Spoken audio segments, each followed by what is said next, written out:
शिशिर चतुर्वेदी जी, मैं इसके पक्ष में नहीं, लेकिन मेरे पक्ष में और विपक्ष में होने से बात नहीं बनती। कई बार खरबूजे को देख के खरबूजा रंग बदल लेता है, कई बार क्रिया की प्रतिक्रिया में भी बात बढ़ जाती है। क्या हिंदू, बौद्ध, सिख, जैन, पारसी, नवबौद्ध, 6 तो मुझे एक सांस में याद आ गए। क्या ये सब भारत सरकार से मान्यता प्राप्त जैसे राजनीतिक दल होते हैं ना, वैसे मजहब है। क्या इनको भी मोहर, ऐसे इनका भी सर्टिफिकेशन है भैया। अल्पसंख्यक आयोग का जो बना है उसमें ये सब अलग मानेगा, इसलिए मैंने 6 गिना दिए। मान लो ये 6 कल से इनके भी मन में मौज आ जाए और ये कहें बिस्कुट के डब्बे पे हम भी मोहर मारेंगे, क्या तब क्या स्थिति बनेगी देश में? और फिर उसके बाद ये स्थिति हो जाएगी क्या कि भाई मुसलमान इसको खाएंगे और हिंदू इसको खाएंगे। ऐसे देश में व्यापार होगा, कारोबार होगा? शशि जी, बिल्कुल जी, बिल्कुल नहीं, बिल्कुल नहीं जी। देखिए, ऐसा है कि बहुत अभी एक बात उठाई हमारे समाजवादी मित्र ने कि ये पहले नहीं होता था, अभी होता है, ये होता है। तो जो चीज सरकार के पकड़ में आ रही है योगी जी की सरकार में, तो वो उस पर कार्रवाई लगातार कर रहे हैं और बहुत सराहनीय कार्य कर रहे हैं। अभी बताइए, जैसे एक प्रकरण है कि सरकारी नौकरी में जो मुसलमान है वो ड्यूटी आवर में नमाज के नाम पे गायब हो जाते हैं। अब पता चला वो नमाज के नाम पे गायब है और उसके बाद मर्डर करके चले आते हैं, तो जिम्मेदारी किसकी होगी? अब ऐसे बहुत से वाकयात हैं। तो ओसामा जी ने जो कहा, अभी जैसे नेता मुफ्ती ओसामा नदवी जी ने कहा, इन्होंने बहुत अच्छी बात की, स्वीकार किया, लेकिन इनकी बात में एक खामी ये है कि करोड़ों मुसलमान इस देश का है और ऐसा नहीं है कि तारिक खान जी हो या ओसामा जी हो, इनको नहीं मालूम कि इस तरीके का सर्टिफिकेट इशू हो रहा था, लेकिन देश में योगी जी हमें सब कुछ मालूम है। जो सर्टिफिकेट इशू हुआ था वो मालूम है, ये हम देखते हैं। और आप ध्यान रखिए, और अमिताभ अग्रवाल जैसे मीडिया के सामने, अमिताभ जी जिनके सामने हमने जो बात कही है वो कहने की कोई हिम्मत नहीं रखता है। आप क्या समझ रहे हैं इस बात को? तो आप नमाज पढ़ने के लिए कोई जा रहा है, कोई नमाज पढ़ने के लिए देश में पहली बार जा रहा है। अब आप देखिए, जैसे शराब हराम है, नमाज पढ़ने लेकिन अरे शराब हराम है, हराम थी, हराम रहेगी। मुसलमान के लिए शराब हमेशा से हराम है। मुसलमान तो वो मुसलमान के खिलाफ कभी ये मुसलमान पी रहा है तो मुसलमान के पीने से वो हलाल नहीं हो जाएगी। वो हराम है तो हराम रहेगी। डेनमार्क कार्टूनिस्ट हराम है तो हराम रहेगी। आपके कहने से वो हलाल नहीं हो जाएगी। कल के दिन अगर शराब पे कोई हलाल सर्टिफिकेट लगा दे या हलाल की सील लगा दे तो वो हलाल नहीं हो जाएगी। वो हराम है तो हराम रहेगी। हराम का मकान लेंगे, इनकी 7 बीवी 4 बीवी 18 बच्चे पलेंगे हराम के घर पे, हराम की सुविधाओं पे, लेकिन ये मुफ्ती आपको हर चीज के क्रेडिट लेने की आदत हो गई है। आपको समझ नहीं है। आप छोटे छोटे मुद्दों पे आप कानून की बात करिए, आप कानून की बात करिए। हमने कानून का हवाला किया था। अरे खाद्य सुरक्षा अधिनियम 2006 में जो बताया गया है, इनको नहीं मालूम था कि बिस्कुट पर हलाल कटके जारी हो रहा है, दालमोट पे हो रहा है, नोटिफिकेशन जारी किया है, एक क्राइटेरिया तय कर दिया गया है। उस क्राइटेरिया में रहते हुए जो कुछ होगा वो जायज है, जो उससे बाहर होगा वो नाजायज। मैं दोनों मित्रों को रोकूंगा, दोनों मित्रों को रोकूंगा, चतुर्वेदी जी को भी रोकूंगा और नदवी साहब को भी, दोनों को रोकूंगा। तारिक खान साहब के पास चलूंगा। तारिक जी, कोई भी खाने की चीज हो या मनुष्य के इस्तेमाल करने की चीज हो या इवन अब तो वो जो कुत्ते बिल्ली लोग घरों में पालते हैं उनके लिए भी जो सामान आ रहा है उसमें भी अंग्रेजी हिंदी में सब लिखा होता है। क्या इसके अंदर किसका बुरादा, किसका चूरा, कौन सी चीज मिली है, कौन सी नहीं मिली और कैसे बनाओ, क्या पूरा डिटेल होता है? ये तो कानूनी तौर पे अनिवार्य हो गया। क्या बिल्कुल गफलत में तो कोई कुछ बेच नहीं सकता। ठीक, लौकी तोरई जो सब्जी वाले की दुकान मिलती उसमें ही सब नहीं लिखा होता जो कि खुले में मिलती, बाकी तो सेब संतरा में नहीं लिखा, लेकिन पेटी वाला ले तो उसके ऊपर भी सब लिखा है। और जितनी चीजें ये हैं जिनके लिए मोहर मारी जा रही है और अरबों रुपए की एक समानांतर अर्थव्यवस्था खड़ी की गई, उनके सारे डिब्बों पे सारा डिटेल लिखा कि चाय पत्ती में क्या है, असम की है कि दार्जिलिंग की है, कितने % क्या है। नहीं, फिर क्या जानने के लिए ये मोहर मारी गई? और वो ऐसे क्या चीज थी जो अभी कुछ वर्षों पहले तक बिना जाने इस्लाम कंफर्ट जोन में था?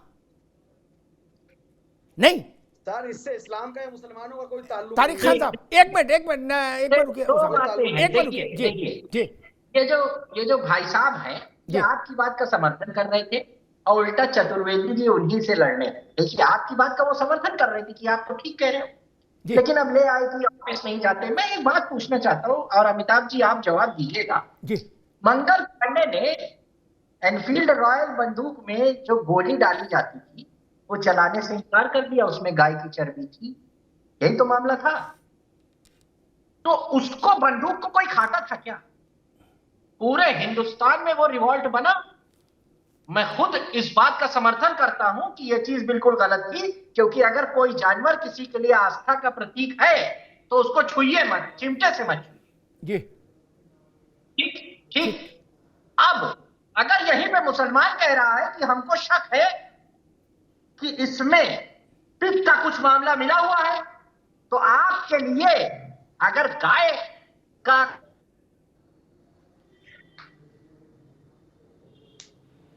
उस पे इतना सवाल क्यों? जी ठीक ठीक तारिक खान आपने एक ठीक उनको क्लियरिफाई सरकार, एक मिनट दे दीजिए, बहुत इंपॉर्टेंट बात। अरे तारिक खान भाई, एक मिनट ओसामा नकवी जी, एक मिनट जरूरत किस जगह पर है ये तो देखिए। आप बिस्किट के अंदर हलाल में क्या तलाशेंगे यार? बिस्कुट के अंदर ई कोड के जरिए से सब कुछ लिख दिया जाता है कि इसके अंदर गेहूं मिलाया गया है, नमक मिलाया गया है, शुगर मिलाया गया है, जिलेटिन इतने % मिलाया गया है। आप अथॉरिटी नहीं, आप समझ नहीं रह पाए हैं, आप पूरी बहस को समझ नहीं पा रहे हैं। हमें बिस्किट के अंदर क्या हलाल ठीक है भाई, एक मिनट एक बार रुक जाओ, दोनों लोग रुक जाओ। अरे भाई दोनों लोग रुको। I really like it, यार। स्टेबलाइजर का खर्चा? टॉप एंड एलईडी टीवी है, स्टेबलाइजर की जरूरत ही नहीं है। अच्छा, फिर तो उसकी जरूरत पड़ेगी। इतनी महंगी टीवी लेकर स्टेबलाइजर नहीं लोगे तो फिर प्रार्थना की जरूरत तो पड़ेगी ही ना। सिर्फ एक फ्लक्चुएशन आपकी महंगी एलईडी टीवी के पार्ट्स को डैमेज कर सकता है। उसे सुरक्षित रखें वी गार्ड स्टेबलाइजर के साथ। V Guard, India's number 1 stabiliser. Car garage network great, claim cover great, price wait वाह, प्राइस भी great. Tata AIG car insurance, trusted नाम, फैंटास्टिक नाम।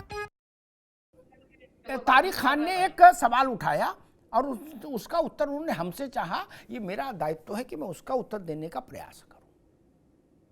मेरी समझ ये कहती है, मैं नहीं कहता मेरी समझ अंतिम है, लेकिन मेरी समझ ये कहती कि अगर 100 चीजों पर मोहर मारी जा रही है तो उसमें 90 तो ऐसी हैं जिनमें कोई लफड़ा होने की गुंजाइश ही नहीं। नमकीन मूंग की दाल है हल्दीराम की, उसमें कौन सा कबूतर और सियार घोल के मिला दिया साला। अच्छा ड्रामा फैलाओ यार। नहीं एक मिनट रुक जाइए। बिस्किट है, नमकीन है, मीठा है? उसमें शेर की पूंछ घोल के डाली है किसी ने। और दूसरी नासमझी की बात कर रहे हो सब लोग। दूसरी एक बड़ी बात तर्कपूर्ण, बहुत समय पहले भारत में एक व्यवस्था बन गई कि बेसिक क्राइटेरिया क्लियर करना होगा अगर खाने की चीज है कि ये वेजिटेरियन है या नॉन वेज। उसके 2 चिन्ह बना दिए ताकि अनपढ़ भी जान ले। क्या? बिल्कुल ठीक। तो जिनमें वो गोला बने लाल रंग वाला, उनके लिए झंझट करते तब भी बात कुछ तर्कपूर्ण होती।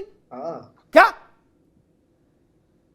मैं समझने, कल को कोई कटी लौकी धुली हुई बेचने लगे पैकेट बंद करके, आप कहोगे इसमें पहले मोहर मारो कि इसमें तीतर तो उबाल के नहीं मिलाया, तीतर के वो जूस में इसको धोया आ गया है। लो अजब ड्रामा भाई, ऐसा नहीं करो भाई, ये नहीं चलेगा। बिल्कुल नहीं होना, चलना नहीं चाहिए कुछ भी। भूख के खाना देना ये हलाल है या हराम है? भाई मखाने के पैकेट में, एक मिनट भाई, मखाने के पैकेट में कोई क्या बासमती चावल में दूध में क्या हलाल मलाल हो जाएगा? बताओ, क्या हलाल हो, क्या हराम हो, क्या मलाल? क्या? या तो वीगन हो जाओ, फिर वीगन हो जाओ ना, कि पशु के शरीर से जुड़ी किसी चीज का इस्तेमाल नहीं करना। वो हो नहीं सकते क्योंकि करते हो नहीं करते हो, क्योंकि फिर तो वो भी खाना है सबको। वीगन हो जाओ, झंझट नहीं करना। वो तो दूध की भी चीज नहीं खाते, क्या कोई सर्टिफिकेट की जरूरत ही नहीं उनको। धरती से उपजी चीज खाते हैं, उसमें कोई हलाला मलाला कोई चक्कर ही नहीं। इसलिए मेरी बुद्धि ये कहती है कि 90% चीजें ऐसी हैं जिनमें कानून ने ये प्रावधान अनिवार्य किया है। आज की तारीख में कोई चीज ऐसी आप खाने की नहीं बेच सकते, जूस से लेके कोल्ड ड्रिंक तक, जिसमें आप बताएं ना कि इसमें क्या है, कितने प्रतिशत है, ये भी बताना पड़ता है मित्र, लिखना पड़ता है सर। जब और उसके बाद एक वो क्या बोलते हैं वो बार कोडिंग, QR कोड होता है ना एक झंझट, वो जिसमें लकीरें होती, वो आप स्कैन कर लो, अगर थोड़े समझदार हो तो उसकी पूरी 7 पुस्तकों की जन्मपत्री आ जाती है उस प्रोडक्ट की। क्या ये भी सरकार ने मैंडेटरी किया है कि लकीरें बनाओ, आदमी देखेगा। मुद्दा आप खोल रहे हैं। एक मिनट, ठीक हरीश जी, बस अरे रुको भाई, अरे रुको, अभी रुको शिशिर। हरीश जी,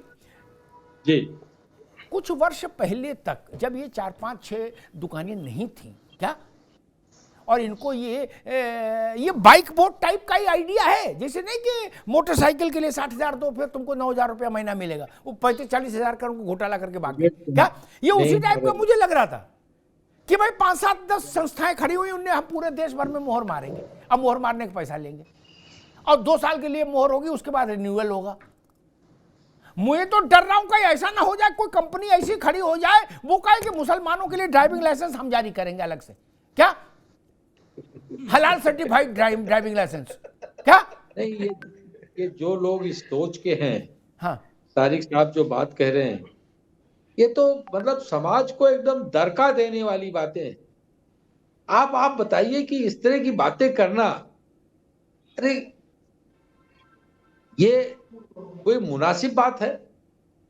और जो लोग आप कहीं नियम कानून और व्यवस्था के खिलाफ काम कर रहे हैं, आप उनके साथ खड़े होते हैं बात कह करके, ऐसे तत्वों को आप भड़काते हैं, ऐसे तत्वों को प्रोत्साहित करते हैं और लोगों की सोच को और बीमार बनाते हैं आप।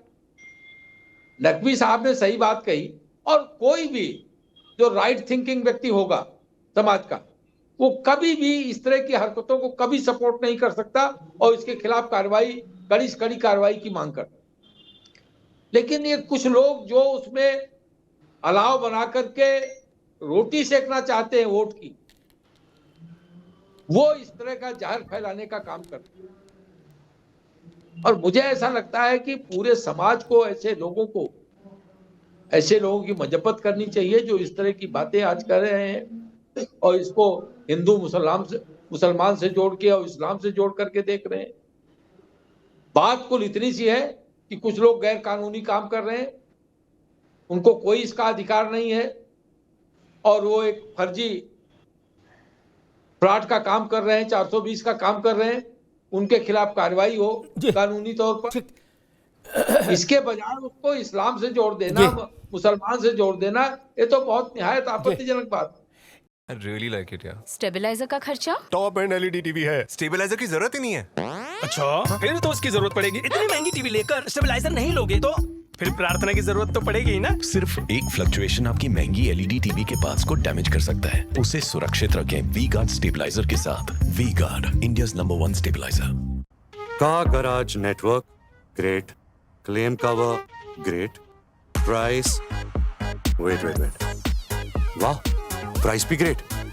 Tata AIG car insurance, trusted नाम, फैंटास्टिक नाम। एक मैं आ रहा हूं अभी, नबी साहब और शिशिर जी रुक जाइए।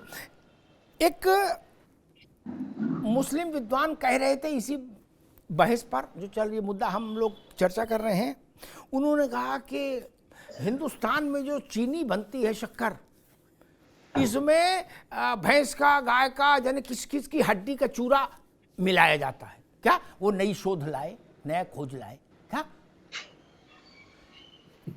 मैंने पूछा कि भैया ये अभी से मिलाना शुरू किया, पहले फूंक मारने से चीनी बन रही थी, या आप कोई दूसरी चीनी बनने लगी जिसके लिए गाय और घोड़े के हड्डी चाहिए?